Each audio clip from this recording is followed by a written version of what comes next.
completed badminton more times than anyone else in the event's history. He came second 2 years ago. Now New Zealander Andrew Nicholson is hoping this year will be 24th time lucky. And it seems any help's welcome when it comes to facing those daunting cross-country fences. If you've been out there this morning, you might be able to give me some inside information. Perhaps you could build a few of the jumps for me here at home.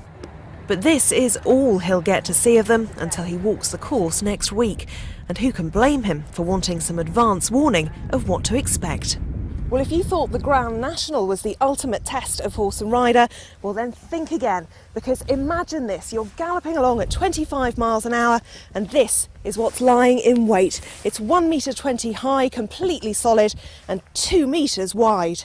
There's very little room for error, so if the riders get this wrong, they're going to have a very bruising encounter with some prime Gloucestershire turf.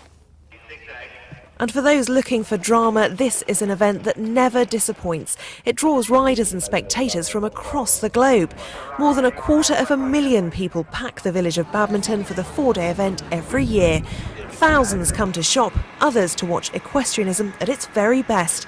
But sometimes even the best can get it wrong. Do you still get nervous about it? I get nervous about everything. That's what keeps you sharp, isn't it? A bit of nerves, and it's probably what keeps me doing it, is gets the adrenaline going. Around 80 riders are making their final preparations for the competition that all dream of winning. Andrew Nicholson must be hoping that 2006 will finally see luck on his side. Emma James for The West Tonight.